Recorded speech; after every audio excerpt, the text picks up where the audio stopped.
the world if he doesn't. Colossus now moving up. Love the look of that unit. Very nice looking unit. A lot of fun to use as Protoss.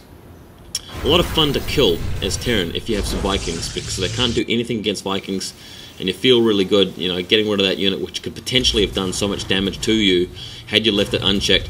Armory up now. He's had some time. He's researching Ghost cloaking mechanism now as well. Another Ghost Academy going down. Maybe double nukes or double the upgrades. I can only think double nukes for Little One here, and that's going to be fun. He's got some dropships now, possibly dropping the ghosts around the map. We'll see what he decides to do. He's got that third base up and running.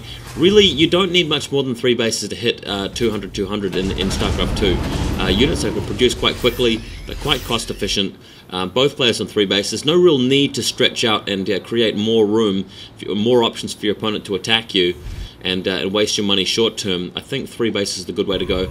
Having said that, it looks like the Little One might be securing a 4th one greedily at the 9 o'clock position. I think he can do that because he's about to distract his opponent with a really interesting harass here. 6 Marines plus a Ghost. And the Ghost is equipped with a nuke. We'll be seeing a successful nuke going off here. He's cloaking it up, moving in, no observer in sight, no cannons. Nuke going down on top of the assimilator. It's going to get all of those probes nearby and basically the pylons. It's going to take the shields off the buildings. It's not going to wipe out all the buildings. Colossus moving out now, and here comes a nuke. Not sure if Nazgul knows about this, and BAM! There we go! Killing all of the probes in the vicinity, and Marines moving in to actually trash this Robotics bay.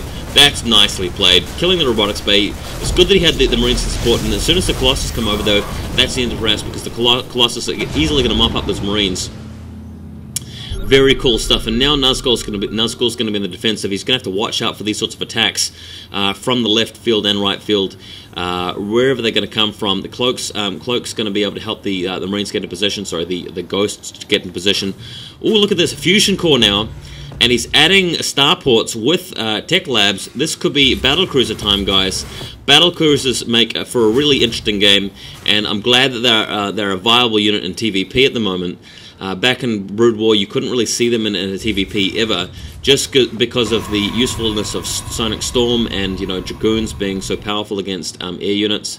That is, and 2 Ghosts moving out. In the meantime, the other Ghost coming back here. He's got double nukes being upgraded, and these 2 Ghosts just moving past the Protoss forces, not supported by observers at all. He's sending out a nuke there. Doesn't look at the time it's going to be enough to hit it, but back at base, he's going to send another nuke in here. Is this going to do the damage required to take out all these buildings? Looks like, oh man, it certainly does. He wipes out the entire robotics support bay, kills a whole bunch of pylons. That is nasty stuff, and it's going to take Nazgul a while to recover from that. Even the Ghost managed to get back alive into the dropships. That's really annoying for Nazgul. Another Ghost out in the main field, looking for an opportunity to land more nukes. He could take that expansion at the mineral, the high yield mineral area, and this is buying him time to get battlecruisers. He's got a Raven up, really good to have that Raven there just to make sure you're not being scouted by that observer. And that base there paying dividends, in fact, for the 9 o'clock. So take it back. You know, if you've got 3 bases, you want a 4th. You're welcome to do so if your nuke tactics are going successfully and your opponent is too scared to leave.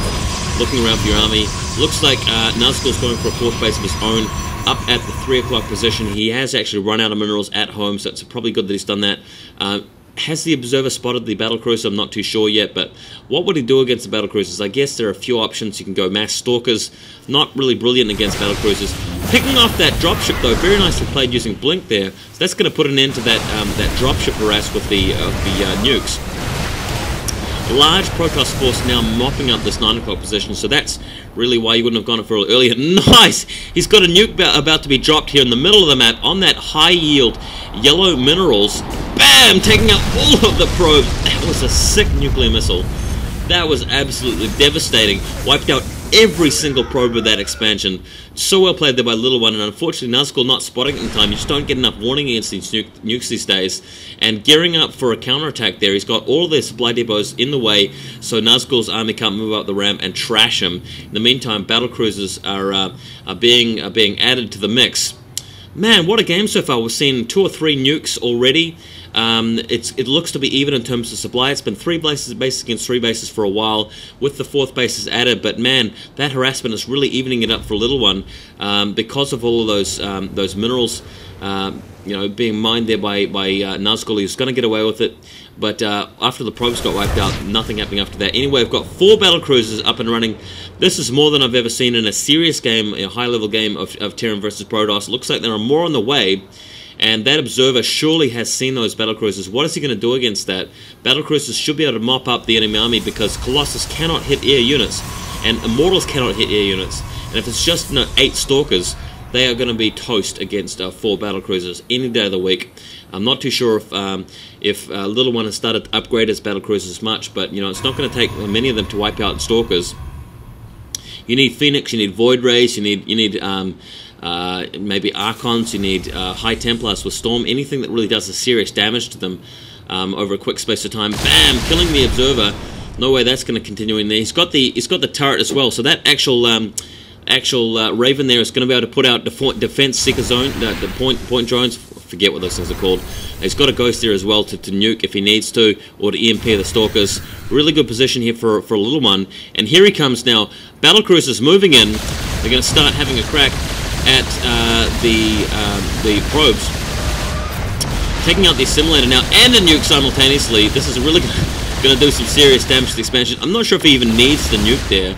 Just pulling back now so that he doesn't get overrun, but I guess he's just worried that a whole bunch of Stalkers are going to appear out of nowhere and kill him. Not the case, and bam! All 3 observers at that expansion, which had been rallied, wiped out by that nuclear missile. Looks like Nazgul's got his army bunched up elsewhere. Man, wouldn't that be juicy if he got a nuke on top of Nazgul's army? In the meantime, though, 5 Stargates pumping warp rays. That's going to be the answer to the battlecruisers. So just wait, ladies and gentlemen, until those warp raiders actually make into contact with the battlecruisers. That is Nazgul's army answer. He's waiting patiently for it to happen. Those battlecruisers in the meantime mopping up everything that they can find. They should be able to destroy that Nexus pretty easily. Looks like Nazgul moving now with the Stalkers, going to try and chase off the battlecruisers. He shouldn't be able to win this fight. Nazgul should be able to turn around. He's just quite conscious of losing all of that money he's invested in the battlecruisers. So playing it safely, wanting to kill Colossus where he can. And here come the warp rays, using a Yamato cannon on the warp rays. He's got defense point seeker drones actually to deal with those Stalkers as well. So thanks to the Raven, the defense seeker drones really mopping up the counterattack there, and battlecruisers just dealing to Nazgul's army. In the meantime, Marines sneaking into the main, destroying the Nexus here at the expansion. Really nice stuff there by Little One, playing this so well, and the Marines easily able to mop up some Zealots until, of course, the Colossus arrives. So that's why you have Colossus. Those Marines aren't going to last a second if they are shot at by Colossus. Just look at that. They're trying to get some damage on those Void Rays as well. But man, battlecruisers taking the game to their opponent, to the Protoss, destroying every expansion possible. Looks like Nazgul's down to one operational expansion. That is it. So well played by Little One. He's got 2 operational bases now. Looks like Nazgul wants to counterattack, moving out with the Colossus, looking to do as much damage as he can before the battlecruisers catch up with him. And this is a good play here, I think, from Nazgul, wanting to send the Colossus in, just waste him at this point, even if it has to run into tanks. Just wants to do a lot of damage and just run into the Terran base and just cut a sweeping path through the enemy before the battlecruisers show up. And here you go, here it is right now, thrashing the defense here, killing the tanks. Such long range for the Colossus, riding over the supply depots. There's a nuke going down now, which is going to prevent, really interestingly, it's going to prevent Nazgul from moving further into the Terran base. The Terran actually putting a nuke on top of his own fusion core. Nazgul sees that and is going to avoid it, so he cancels the nuke there. And battlecruisers, where are you? Finally arriving here now to actually Yamato each of these Colossus. 4 battlecruisers should be enough to do it. He's going to be able to stop those Colossus, not before they manage to do any more damage, because as you can see, with the fusion core going down, barracks are going to be next. A lot of damage being done. That entire expansion wiped out, so we've got no operational expansion at all for Little One here. A big trade-off. Will these Colossus ever die? Finally got 1 left. And here he goes now. He's going to be able to trash the last of them. He's just trying to keep his massive SCVs alive. But that's going to be it for Nazgul's entire army. He's left with no forces on the ground, and we're going to have to land the expansion back again and assemble the SCVs over there. At the moment, looks like Little One is not mining at all. Nazgul's got a couple of bases up and running. He's got a lot of Void Rays, and just constantly adding to them. Looks like, how many Void Rays he's got there? About 10 or 11 Void Rays. What's that? 8, 9, 10, 13 Void Rays in the air, my bad. And that's easily going to be enough to destroy the battle cruisers. But even worse, for Little One, those Void Rays are going to be able to knock out command centers instantly. Look at this. About to move in and spot this command center. Look at this. All the damage is going to be done, and they can actually follow it around as it moves, really quickly destroying it. Not a chance. How can you kill a command center that quickly with any other unit? You can't. You can't. And I don't really know why tanks are being produced here. Tanks being terrible against Void Rays. What he really needs at this point is a lot of Marines. That's what he's seeing at the moment. We've got the shield upgrade for them and stim pack. We need to actually kill these Void Rays now. Get the battle cruiser out of there, unless you're going to use Yamato. Man, Void Rays in action. That command center is going to be toast next. And here come the battle cruisers, committing to them early. I guess he just wants to take distraction off his command center. He'd rather lose the battle cruisers than his command center at this point. Using some Yamato cannon at this point to devastate a couple of them, and really a lot